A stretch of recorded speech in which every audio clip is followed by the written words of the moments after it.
Bonjour à tous et ravi de vous retrouver pour une nouvelle vidéo du bilan de mon trading sur un compte de PropFirm. Alors on est parti pour le plan, donc je vais vous présenter les résultats du challenge, où est-ce que nous en sommes aujourd'hui. Je vais également vous présenter les jours tradés dans le détail, on va regarder un petit peu les statistiques. Voilà, et puis je vais vous donner un peu mon sentiment du marché, mon sentiment également par rapport à mon trading. N'oubliez pas, en fait, le but de cette vidéo, c'est de vous montrer un peu où j'en suis de façon complètement transparente. C'est un challenge que je trade en direct devant mes élèves dans la trading room. La trading room, il y en a deux en fait, il y a la mienne et celle d'Adrien. Moi je trade plutôt au carnet sur les bons du trésor US Future.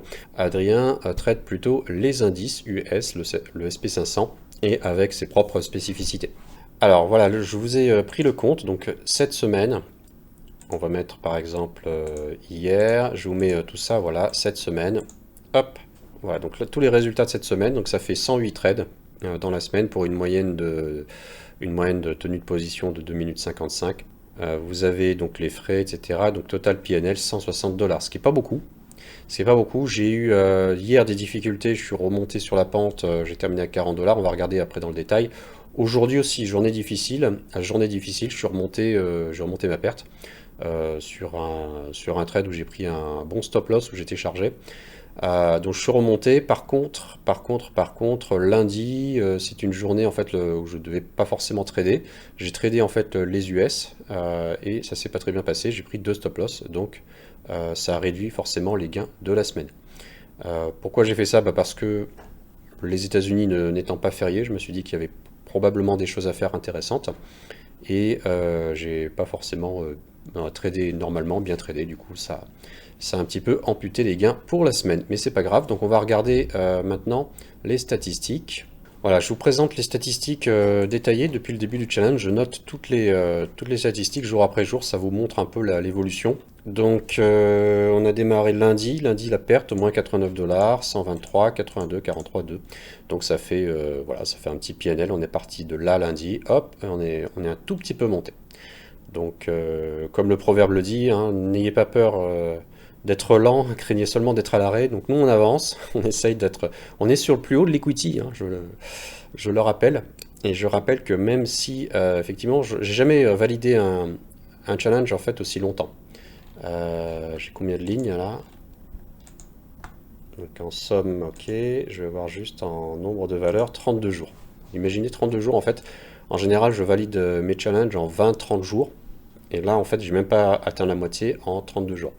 Donc, c'est dire si le marché m'a challengé, c'est dire également si mon trading a évolué dans le sens où je réplique beaucoup plus et j'ai beaucoup plus de capitaux. Entre-temps, j'ai validé des PA. Sur certains PA, je fais x2 parce que ça peut vous paraître faible, hein. Si on prend la moyenne des gains, alors il ne faudrait pas voir la moyenne parce que c'est pas vraiment. Bon, donc ça fait 40 dollars en moyenne, hein. Mais sur des comptes, je fais x2, x3, et donc ça permet d'avoir de très bons résultats. Et comme je démultiplie ça sur plein de PA, eh ben, ça fait des semaines très sympathiques. Voilà.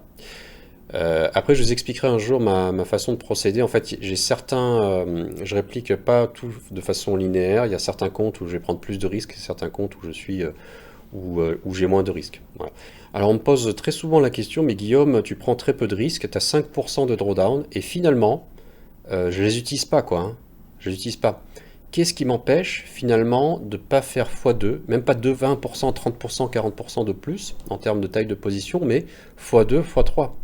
Rien ne m'empêcherait finalement, puisque dans le passé, alors c'est facile à dire, hein, là quand on regarde le passé, ben, tu aurais fait x2 ou x10 ou x30, tu serais riche. Alors oui, évidemment, quand on se retourne sur une equity, bah oui, mais ça on peut pas le savoir. Moi, je peux pas savoir demain comment sera le marché. Et probablement, en fait, c'est ce que je fais. Il y a des comptes où je vais prendre beaucoup plus de risques, mais pas sur tous mes comptes. Et comme ça, même si je gagne 80 dollars, parce que bon là c'est des journées 40, je pense que c'est une journée un peu ratée, 2 dollars évidemment. En général, normalement une journée un peu normale, ça devrait être autour des 100, au-dessus de 100 dollars normalement. 100, 150, c'est pas exceptionnel. Ça ne devrait pas être exceptionnel, en tout cas dans le passé ça ne l'était pas. Donc normalement sur ces 2 journées comme ça, moi j'ai des comptes où c'est ça un peu le but, c'est de faire des x2 ou x3, mais en respectant effectivement, en n'étant pas complètement exposé de la même façon. Évidemment, les comptes sur lesquels j'ai pas de drawdown, parce que c'est des comptes en fait où le drawdown est déjà plus loin que 5%, sur des comptes de 50K, et bien là je peux jouer, je peux faire justement du x2 ou du x3, vous comprenez? Si vous avez un drawdown qui était de 2500 et puis vous passez, vous financez un PA et puis vous accumulez finalement de la marge, vous accumulez en fait du capital, eh bien c'est pas, vous pouvez vous permettre de prendre plus de risques, vous pouvez vous permettre de prendre du x2, du x3, du x4. Vous avez un matelas de sécurité, voilà. Mais moi en fait effectivement je joue un petit peu avec ce matelas et puis c'est aussi l'idée c'est l'idée aussi du challenge. Voilà, vous êtes nombreux à visualiser ce challenge et moi j'ai envie de vous passer un peu les bons messages pour être rentable dans la durée. Donc voilà, je viens d'importer l'ensemble des trades de la semaine. Donc vous avez ma semaine ici résumée, vous voyez, vous retrouvez bien les mêmes montants. Oui, ça ne fait que baisser, hein. Ça ne fait que baisser. Donc, semaine positive, c'est le plus important. On est optimiste. Profit factor sur l'ensemble de la période, mais je ne vais pas le faire comme ça. Je vais le faire uniquement sur la période du challenge. Donc, c'était 21 février jusqu'à aujourd'hui, hein. Ok, donc 2,01. J'ai un average win-loss trade donc de 1,13. Ça, c'est normal aussi. C'est aussi lié à la spécificité du trading sur les bons du trésor. Je vais pas prendre plus d'un, deux ticks, trois ticks de risque, donc forcément ça me fait pour des scalpers, ça fait un average win-loss très intéressant. Je suis à 83%, presque 84% de journée gagnante, très content. Ça dépend de la situation de marché. Effectivement, on préférerait être beaucoup plus que ça, mais parfois je scratch mes trades. Voilà, donc oui, ça c'est fait, c'était pardon février. Là, donc sur mars, j'ai eu 2, 3, 4 jours perdantes. C'est trop pour moi encore, hein, ça. Sur avril, une journée perdante, bah, je vais essayer d'être vraiment très appliqué euh, pour avoir des journées que vertes. Voilà. En termes de statistiques, Daily Journal, je sais pas. On va regarder les statistiques ici, report sûrement.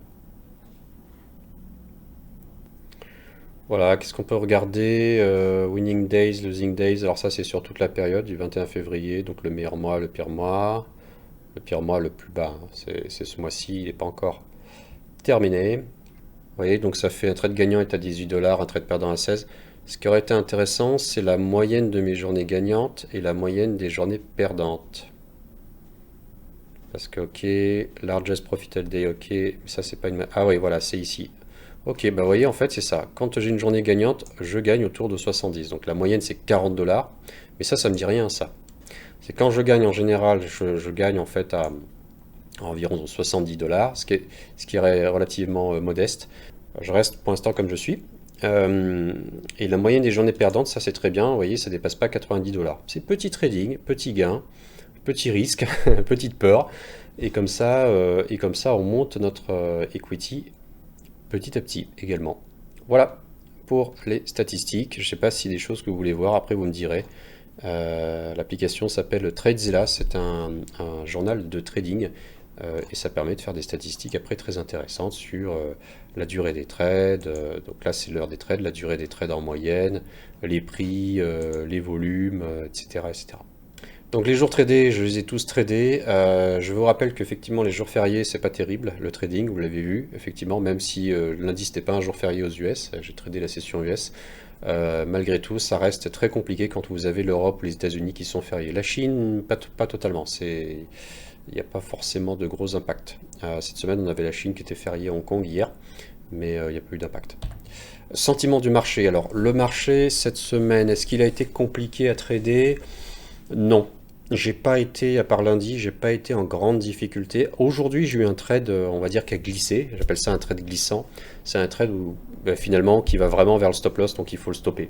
Il n'y a pas d'autre chose à dire. Heureusement que j'ai stoppé, sinon, en fait, je perdais le double et je restais collé 3 heures dans ma position. C'est pas ce qu'on veut. Nous, scalpers, on est professionnels, on prend la perte, terminé, et on passe au trade suivant. Donc le marché, je pense que le marché était bien cette semaine à partir de mardi jusqu'à aujourd'hui. Et aujourd'hui, effectivement, il y a eu un moment un peu technique, mais je veux dire sans plus. Il y a du volume, il y a pas mal de choses à faire, donc un bon marché. Je fais un petit rappel également sur les scams, parce que sur Discord, sur d'autres réseaux sociaux, faites très attention, sur Discord notamment, il y a des gens qui se sont fait arnaquer. Vous voyez, des gens qui écrivent des choses en mon nom et c'est absolument pas moi. Moi, je ne fais pas de porte-à-porte, je ne vais pas vous contacter en premier pour vous vendre quelque chose. Faites très attention et un indice pour savoir si c'est moi ou pas, regardez.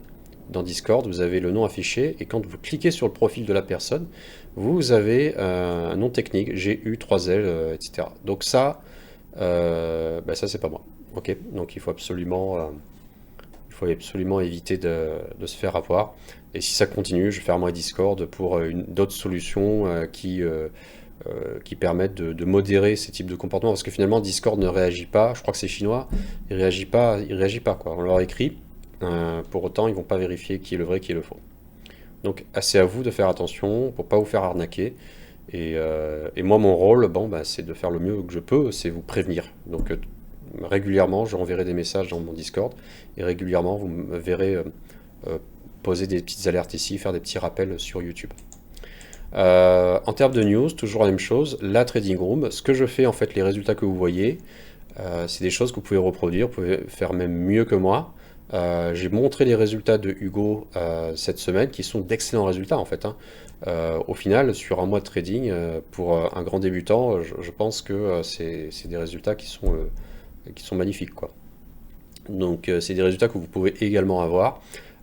J'ai d'autres étudiants de la Trading Room. En fait, les étudiants de la Trading Room, globalement, ça se passe très bien. Donc n'hésitez pas, soit avec moi, soit avec Adrien. Chez Adrien aussi, ça se passe bien. Les étudiants sont contents, les traders sont contents. Donc vous pouvez choisir une des deux Trading Rooms. Les deux non, parce qu'on est sur le même créneau horaire, mais vous pouvez venir nous rendre visite. Création d'un compte Telegram, alors c'est Graph_Trading, attention, il n'y a qu'un seul compte, c'est celui-ci, vous pouvez venir nous rejoindre, et également le site qui a été mis à jour avec l'ensemble des offres, et donc vous pourrez vous balader sur le site pour voir un petit peu ce qui est proposé. Je rajoute que la formation sur le carnet va bientôt sortir. J'en ai parlé déjà mercredi, donc je suis en cours, il ne reste plus qu'à tourner l'ensemble de la vidéo, et ensuite à organiser un petit peu par chapitre, et ensuite je vous la proposerai. Elle sera également dans la formation complète, mais je la vendrai également à part pour les personnes qui ne sont intéressées que par le carnet. Donc il faut savoir que c'est une méthode complète qui va contenir tous les éléments qu'il faut, c'est-à-dire le journal, la préparation, etc. Donc c'est un petit peu du tout en un, uniquement sur le carnet, et uniquement donc sur ma façon de trader à moi, sur le carnet d'ordre. Voilà, n'oubliez pas, hein, parce que vous pourrez faire les mêmes types de résultats que moi. Alors moi, j'ai un goût du risque, une aversion du risque qui est la mienne, mais on peut tout à fait dupliquer ma stratégie et prendre beaucoup plus de risques. On peut faire x2, x4, x5, x10 sur mes journées de trading. Le principe, c'est exactement le même. Après, c'est à vous de gérer ce risque-là. C'est à vous de voir. Je vous souhaite un excellent week-end et je vous dis en fait à la semaine prochaine. Voilà, très bon week-end. Ciao.